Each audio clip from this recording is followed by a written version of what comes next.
Yo, yo, yo, yo, yo, what is poppin', everybody? Welcome to the first episode of Key to the Streets. Here's what happened. We had How to Wholesale, which was one of our series, right? And this was a series that we did where I was coaching my sales team on how to talk to sellers and how to push the ball forward, how to follow up, how to get contracts signed and everything. It was dope. Literally 50 episodes. We went over it and we went over how much money was made within those 50 episodes. It was like well over $100,000 from just like feedback and stuff that I was giving the team for sales calls and everything. It was freaking dope. So if you guys haven't watched any of those episodes, go back to the YouTube channel and watch some of the How to Wholesales. But we are on to a new series. This series is Key to the Streets. And here's what essentially this is. I'm going to be going over every single day, like in real time, some things that's happened in the business, like that particular day, or maybe even the day before or something like that, but something specific in the business. It'll be very brief.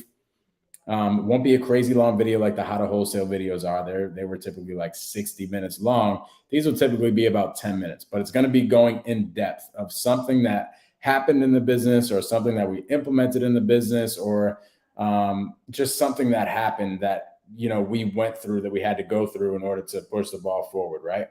So today, what we're going to go over is we're going to go over our cold call script. So we like up to this point, I've been in the business for almost 2 years now, and I've had like multiple cold call scripts. Like I've implemented so many different cold call scripts, it's sickening, right? And every single time we do it, we get a better and better script. Not only because are we getting better at as business owners, but our team is getting much better. Our team is understanding sales much better. Even to the cold caller and texters, they're understanding sales. So our script has to be elevated a little bit, right? But so essentially what we did, right? Today we hopped on a call, me and my business partner. We hopped on a call with Regine and Zai. They're two of our cold caller and texters, top-notch freaking lead generators, right? Like they're savages. And we went through their day-to-day and their cold call script that they use right now. And we kind of picked apart all the little things that they didn't think was working the best and what could have worked better and how we phrase questions just a little bit different so that we extract a little bit more information. And that's what we did today. The reason being why we hop on the phone with our team to do this is because we're a family. We're building this business together. Like what I did in the beginning is I would essentially go get a cold call script or something like that from one of these gurus. I would take it and I would just say, hey, team, this is what we need to do. These are the types of conversations that you need to have. And then I realized, like, holy crap, no, like they are the ones out having the conversations every day. They know better than me. They know what they can ask and all these questions that are getting the sellers to interact with them more than I do. So that's why it's important to like go over it with the team. Not only does it help you actually build a script, but it also helps the culture. Now they have a sense of ownership. Now they understand like, yo, this is my shit. Like I built this shit. I built this script. You know what I'm saying? It gives a little bit more ownership in the business. And that's what we have done such a good job of in our acquisitions business is just building the culture. And that's what's so freaking important. So what I want to do is I want to share my screen. And I just want to go over just kind of briefly. We're not going to go in depth, like completely into the weeds on what our script looks like and every single little intricate thing, because we'll be on a call here for a couple hours, but just very brief on exactly what it is that we do. So let me share my screen. While I'm sharing my screen, if you guys have any questions or comments, feel free to drop them in the chat. So yeah, essentially today it was good. We had Zai. She's a killer cold caller for us. She's been with me for about a year now.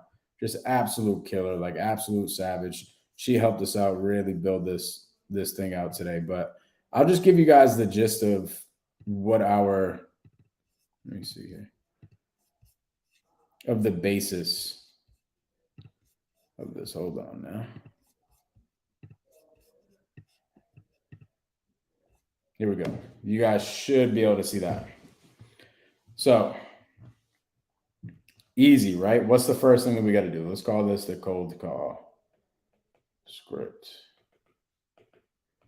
What's the first thing that we got to do? We got to have an intro. Our intro is very simple. It's just catching somebody's attention. Hey, Mike. Hey, this is Jeff.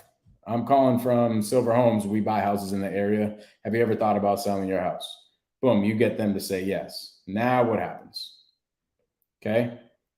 We dig into this. This is the first thing that we dig into. Motivation. This is the only thing for us in our business that qualifies a lead. If there's no motivation, we do not qualify it as a lead. So we dig into the motivation first. Now there's a couple things, right? We say something very brief. We say something like, hey, could you tell me about the house? And we try to extract some motivation, right? Without really digging deep into it. Because a lot of the time sellers are just ready to go. They're just like, yeah, I want to sell my house. I went through this divorce and this, that, and the other thing happened. And they give it to you right in the beginning, which is great. Sometimes it happens. Most of the time it doesn't. And most of the time you got to dig a little bit deeper. But we start off with a very brief question. Hey, could you tell me about the house? Maybe they might answer with all the motivation. Great.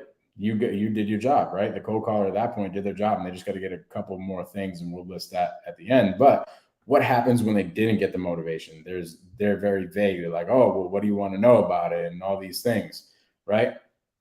We ask, here's like one of the main questions that we ask to like kind of break down the wall of motivation. Is this your personal house?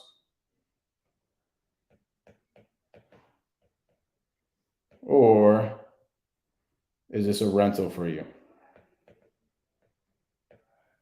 Why do we ask this? Because they're going to give us a story now. They're going to say, oh, it's my personal house, or oh, it's my rental.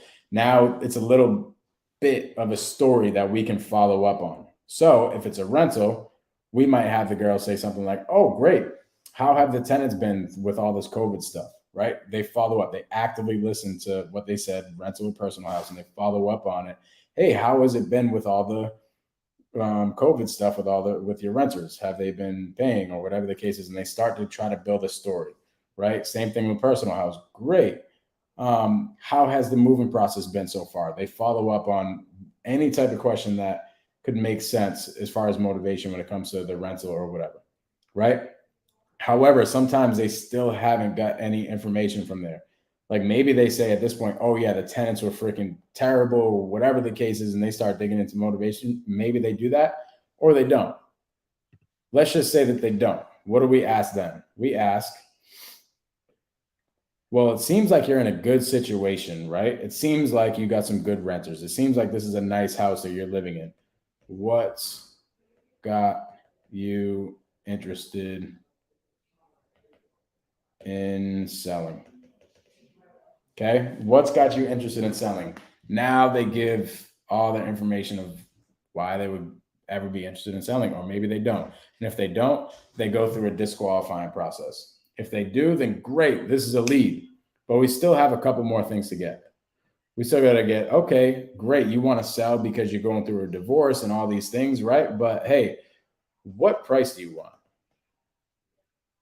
What price would you take for this house? Okay. If we can get you that price, what's the second thing we ask for after the price? When do you want to sell? Their timeline. Okay. After this, we say, great. You know, it sounds like we could potentially be a good fit here. I don't know if we're going to be able to qualify for our portfolio yet, but I'm going to set up an appointment. So essentially they just say, hey, I'm going to have my secretary call you. They're going to schedule an appointment for the acquisitions team, but essentially they set up the acquisition appointment. Okay. And our lead manager actually calls them before the acquisitions team to qualify it even more, but we can go into that on another video. So with that being said, I'm going to sit here. I'm going to wait for a couple questions. If you guys have any questions, let me know. But it's fairly simple. It's important that we do these things with our team, not at our team, because then our team is a team. We're doing this together, right? Like when you're playing football, I realize I play football, right? And I realized the coaches that I really learned from were the people that interacted with me, were the people that allowed me to like kind of come up with some drills and all these things together, right? Like come up with the game plan and come up with um, the playbook and stuff together rather than just throwing it at me and say, no, you got to do this. You got to run that way. You got to run that way. Right. But what happens when Mike is, the middle linebacker and I'm the one analyzing everything? I'm the one on the field feeling things. I'm like, coach, maybe we should do something like this. Maybe we should, what I'm saying? That is when the playbook and the game plan and everything stuck the most because, I was the leader. I was the one leading the defense. Same thing with your team. You want your team to essentially have a sense of ownership in what you guys are doing. So that's why we hopped on the phone. We hopped on a Zoom call with our team and went over the script with them and got information of what they think is the best way to go about the scripts, right? Because now, while they're going through the script, they're like, oh, this is what I came up with. I'm a freaking genius, right?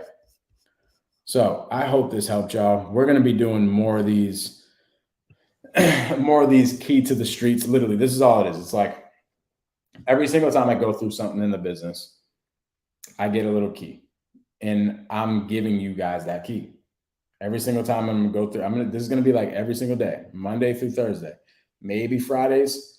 However, it's literally just keys that I'm giving you guys. Like I'm going through things in the business. I'm going through how we build out our scripts, right? As I'm doing that, it's just a key that I've already unlocked that I want to give you guys as well. This is the key to the freaking streets, baby. Please like this video, subscribe to the channel. Let's go.